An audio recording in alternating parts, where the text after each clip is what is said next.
Hey everyone, welcome back to Tip of the Week. In this week's video, I want to share with you my quick tips for creating an awesome pet portrait. In the first half of this video, I'm going to talk about capturing the pet portraits and ways that you can improve your pet portraits that way. Then we'll move on to the editing part of the video. So my first tip for creating an awesome pet portrait is to lower your camera height to the eye level of whatever animal that you're photographing. So for photographing this dog, for example, because we're at eye level with this dog, we've created a lot more of a compelling photograph here because we're taking the viewer and we're taking their eyes and stepping into the dog's world now. Now we have this nice pet portrait here rather than just shooting down at the dog as a passerby in their world. So if we go to this cat portrait, if we were to stand up and take this portrait, it would be a lot less interesting than this photograph where we're actually going down to the ground where the cat is and leveling the playing field here by making sure that the camera height was at face level with this animal. My next tip for creating an awesome pet portrait is to make sure that you have your focus on their eyes. Whenever you're photographing an animal, always make sure that you photograph to focus their eyes. The priority of your focusing should always be on the animal's eyes. So with this photograph, you can see that the focus was right on the nose, and so we have a little bit of softness to the eyes. But if we go to this next shot, it's a lot more of an interesting and compelling image because we have all the focus racked on the eyes here, just like you would if you were shooting a human portrait. My next tip for photographing animals and creating an awesome pet portrait is to make sure that you keep your shutter speed quick so that you can capture the animal whether they're moving or they're sitting still. So if we're photographing a cat or an animal that's relatively quick, we want to have our shutter speed nice and fast so that if they move, we can capture them and freeze the frame. And that's not to say that you can't use a little bit of motion in your animal or pet photography, but if you want to capture that nice, tack-sharp image, I'd recommend keeping your shutter speed nice and quick. My next few tips for pet photography actually involve the editing aspect. So whenever you're editing pet photography, my first tip is to apply detail selectively. Now I know that when we're editing photos, it's really easy to just apply a bunch of detail, kind of crunch everything up and make everything pop. But with pets, awesome pet portraits have that really soft background and then that tack-sharp detail on the eyes and the fur and whatnot. So by adding on a bunch of detail to the background in areas that you don't need detail, you're kind of crunching up the mood of the image a bit. So with this dog here, if I'm going to apply detail to it, I'll go into my effects tab here, I'll add a filter, and we'll just add some dynamic contrast. Now with this dynamic contrast, if I turn this off and on, we can see it's applying it to the entire image. Well, I'm just going to go into my masking options real quick here with this rectangle with a circle in the middle. And I'm actually going to invert this mask. And by inverting that mask, it's going to turn this mask view to black. And with masking, white reveals and black conceals. So now that we're concealing this dynamic contrast filter, we can actually apply this selectively by just brushing it on.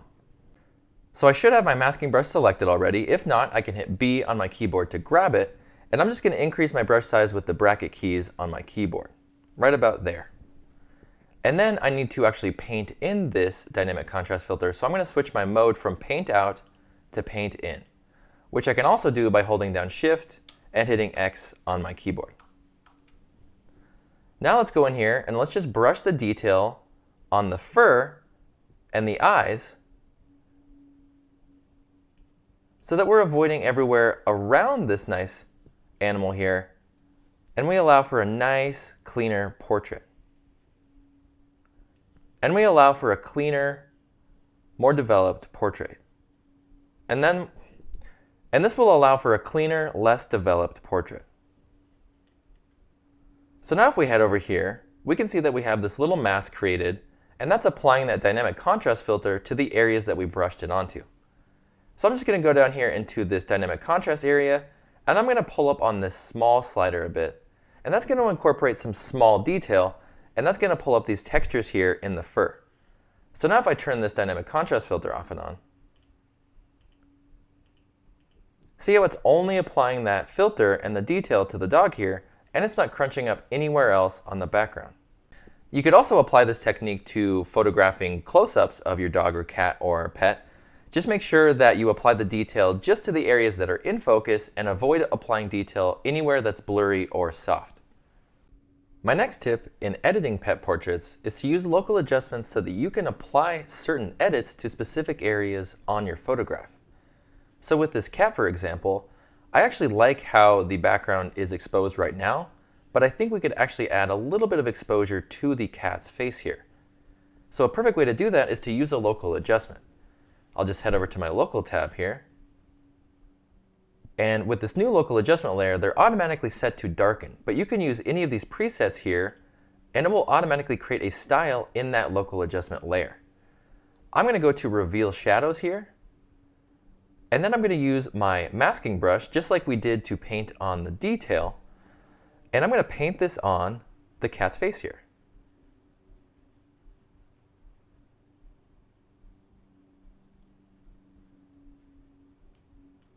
So now we have this nice dark background, and we've gone in and alleviated a little bit of that dark exposure over our cat's face. So if we turn this adjustment off and on, it immediately makes that face pop out of the portrait more because we have this soft backdrop and this illuminated portrait here. Another way you could do this to make a cleaner, more natural looking adjustment is to use your masking bug or your adjustable gradient. So over here in my local adjustments, I'm just going to go to this local adjustment and I'm going to remove it. I'll add a new local adjustment and I'll do the same thing. I'll just use Reveal Shadows. Now I'm going to hold down Shift and hit K on my keyboard. That's going to grab me my adjustable gradient tool. Now up here in my shape, I'm actually going to go down into Edges. When I grab Edges, that's telling PhotoRAW that whenever I drop this tool down onto my photograph, it's going to apply this local adjustment in the middle of the mask and protect everywhere on the outside of the mask. So if I drop this down here, you can see it's applying this shadow adjustment inside of the mask. Well, what we can do here is we can resize this mask with either these handles or this line here. I'll just rotate it a little bit maybe. Well, I can leave it like that probably. And then we'll just center this around the cat's face here. Maybe make it a little bit smaller. And then we'll take these perforated edges here and we're just going to feather this adjustment quite a bit. That's almost going to act like an anti-vignette around this portrait of the cat here. So if we go over here and we view our mask, we can see that it's this nice little blended glob here. And if we turn this adjustment off and on, it's blended in a lot more naturally with that portrait than it was before when we had brushed it on. And you can always go in and adjust this mask after the fact. So if I want to rotate this a little bit, or I can make it a little bit smaller here by moving these handles. And that will ensure that this area around the cat doesn't get too much of that exposure boost. And we have that, and we maintain that nice soft backdrop. Another thing that I like to use local adjustments for is to go in and selectively apply edits to pets or animals' eyes. So if we undo this adjustment by resetting this mask, I'm going to use my local adjustment brush by hitting K on my keyboard. And I'm actually going to zoom in real quick first to the eyes here. And now I'm going to hit K on my keyboard to grab my local adjustment brush. And I'm actually going to head over to this local adjustment. I'm going to go into my more preset styles and I'm going to choose Magic Eye Fixer. Now Magic Eye Fixer is going to increase the exposure a little bit, use some structure to apply detail, and then it's going to remove a little bit of the haze or the highlights within the eye. So with this here, I'm going to use the bracket keys on my keyboard. I'm going to hit left bracket a few times until this adjustment brush is about the size of the animal's eye. Now when I first apply this, it's going to be very intense, but we can always lower the opacity of the adjustment. So I'll just go in here and I'll just brush this on the eyes of the cat. Just like that.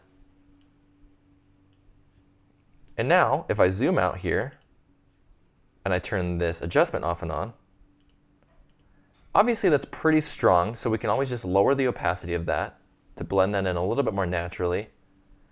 But you can see that it helps out the eyes of the animal a little bit and gives it sort of that natural color and exposure back.